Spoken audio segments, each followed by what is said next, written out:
Yes, this is a prediction video for silver in 2024. No, it is not a prediction of price, but it will be an accurate prediction on the market volatility for the metal. I'll explain the dual-edged sword for silver as we explore.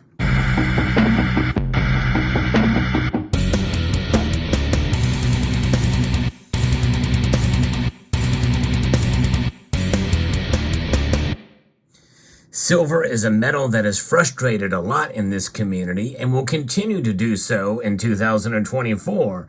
That is the first prediction that I can guarantee would bet my life on it, essentially. Well, maybe not my life, but you get the picture. I'm pretty confident that many people will be frustrated about silver, and rightfully so. Heck, I'm frustrated about silver and have been for a number of years now.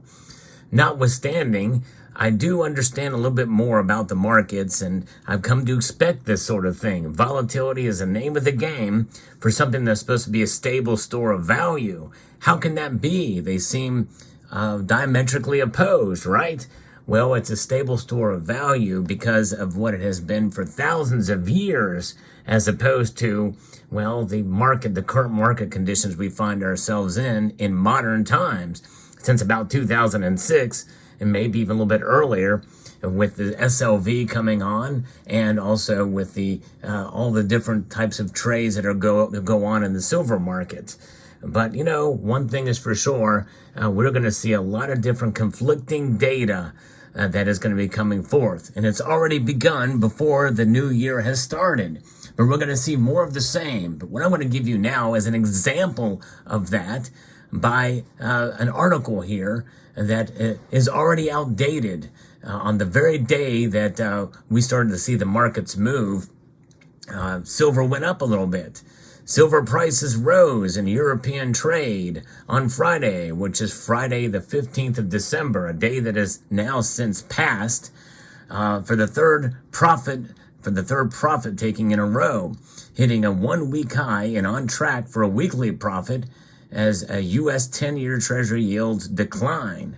You know, that sounds all well and good, but it was only hours later when we saw the silver market take a pretty substantial decline, and down over 1% before the day ends and before the weekend is. And so silver is down.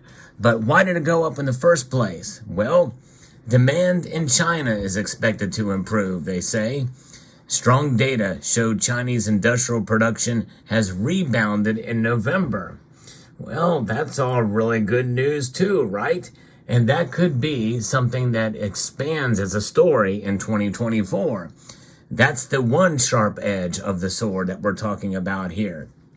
You're hearing about it here in early December.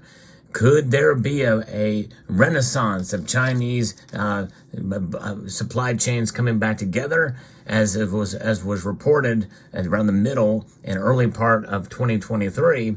We did see that when they opened up fully, they had a whole big set of problems on their hands. You just can't reopen something that is so big and voluminous and complex and expect things just to go to start off where they left off. No, the pandemic, we're still seeing problems of it here in the West after the markets over here opened up. Well, the supply chains and the economy and all of that. The engines of the economy, when they grind to a halt, it's like a huge, massive ship.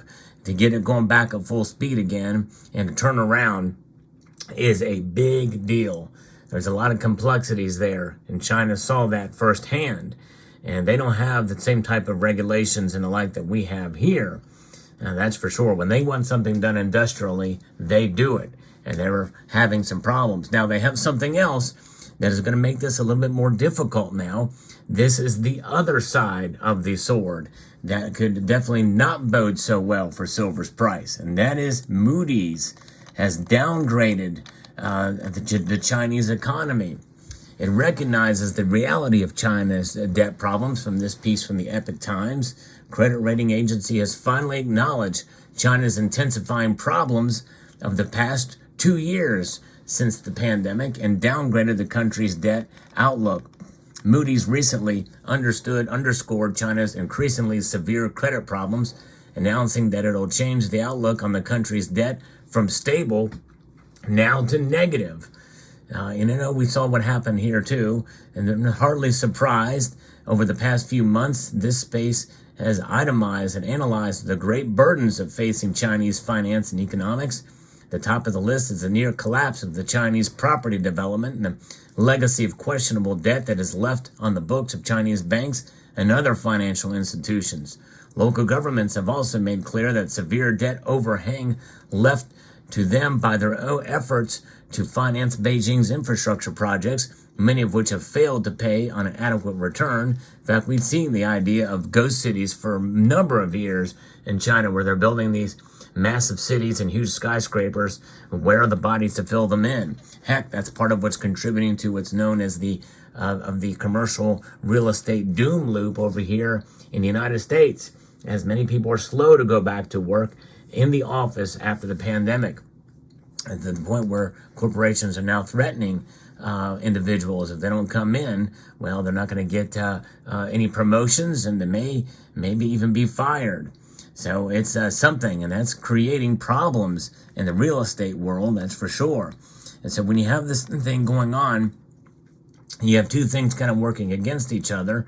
It's a big deal, and it's a big problem, because if the economy goes south in China and we see a recession here in the United States, that is not going to bode well for silver prices, because most of the silver demand that we see out there is in the industrial sector. Think about it. 60% of silver demand is utilized for industrial, medical, and technological uses. And that is a big deal. That is over half the demand that we see out there is for those kind of purposes.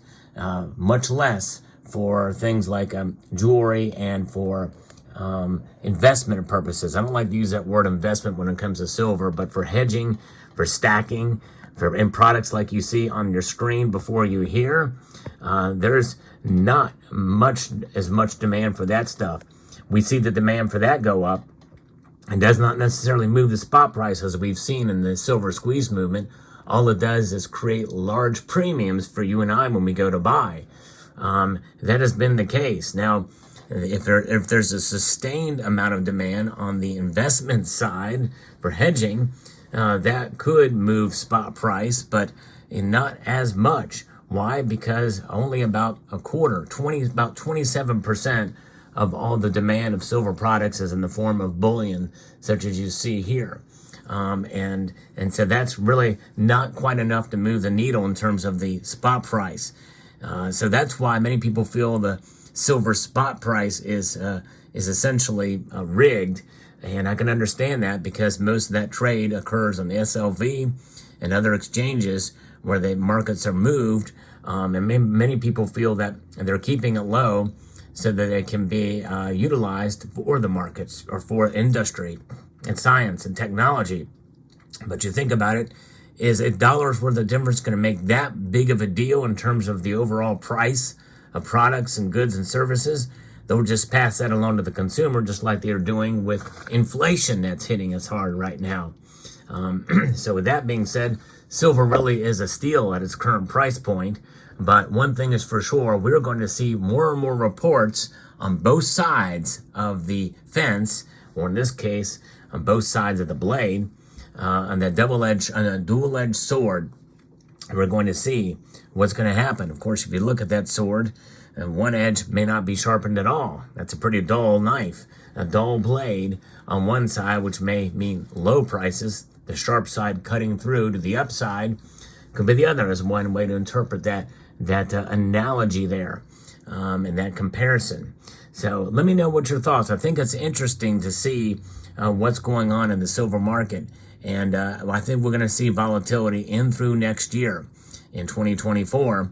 And likely, if we see gold move as that hedge, silver will follow. And I believe it could swing up and outperform most times.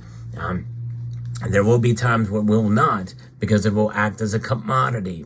It'll follow more closely copper, zinc, lead, and that type of thing, especially if those markets move down dramatically.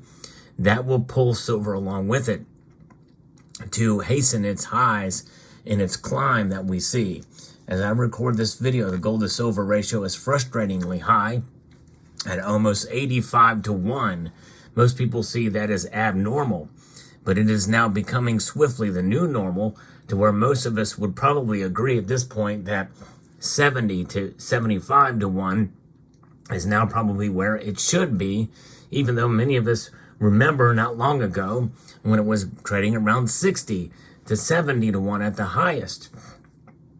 We live in a new world now, folks, with silver, and we'll continue to see that volatility well into 2024. Will this stop me from giving you what my thoughts are on silver's price in 2024? Heck no, I'm still going to do it, but I'm going to do it with the understanding that it is for entertainment purposes only and just for fun. Just like this year when I did it, in the past 2 years, I've been wrong about silver. But it doesn't affect me, and it shouldn't affect you, because it's just a fun. Nobody can really know where the silver market's going to go. So even though in the same vein, not really many people can say the same thing about gold either, but it is easier to do because it's more stable. I've been right about gold all 3 years that I made these predictions, just not silver, because to show you how volatile it is, right? So let me know what your thoughts are in the comment section down below. Hope you found this video informative, insightful, and educational.